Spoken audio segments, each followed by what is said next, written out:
আসসালামু আলাইকুম রহমতুল্লাহ। মানুষের ভাগ্য নিয়ে পবিত্র কোরআনে যা বলা হয়েছে, ভাগ্যে বিশ্বাস করা ছাড়া কোনো ব্যক্তি মুমিন হতে পারে না।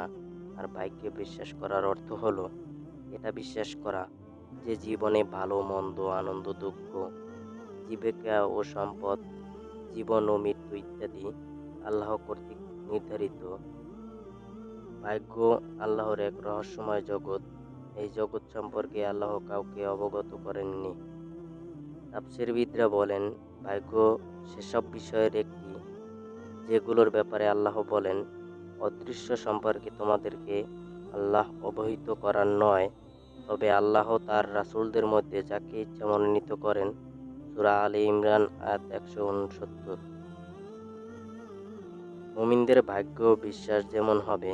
আবু আবদুল্লাহ ইবনে দাইলামী রাহমাতুল্লাহ বলেন, আমি উবাই বিন কাব রাদিয়াল্লাহু এর কাছে এসে তাকে বললাম, তকদির সম্পর্কে আমার মনে এক দ্বিধার উদ্রেক হয়েছে, তাই আপনি আমাকে এমন কিছু বলুন যাতে মহান আল্লাহ আমার মনের দ্বিধাদ্বন্দ্ব দূর করেন।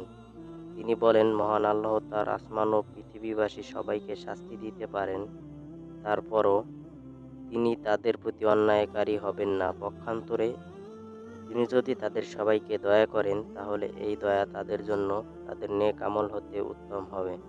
সুতরাং যদি উহুদ পাহাড় পরিমাণ স্বর্ণ ও আল্লাহর পথে দান করো আর তকদিরে বিশ্বাস না রাখো, তবে তা গ্রহণ করা হবে না, যতক্ষণ না তুমি পুনরায় তকদিরে বিশ্বাস করবে এবং উপলব্ধি করবে যে যা তোমার ঘটেছে তার ভুলেও তোমাকে এড়িয়ে যাওয়ার ছিল না, আর যা এড়িয়ে গেছে তা কখনো ভুলেও তোমার বেলায় ঘটার ছিল না। আর এই বিশ্বাস ছাড়া তুমি মারা গেলেও জাহান্নামে যাবে। সুনানে আবু দাউদ, হাদিস নাম্বার 4699। মুমিন ভাগ্যে সন্তুষ্ট থাকে। ভাগ্যের ভালো ও মন্দের ব্যাপারে মুমিন সন্তুষ্ট থাকে।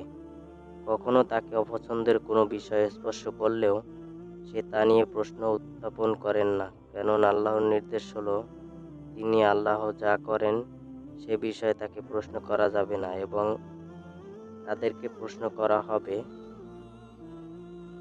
সূরা আম্বিয়া আয়াত 23।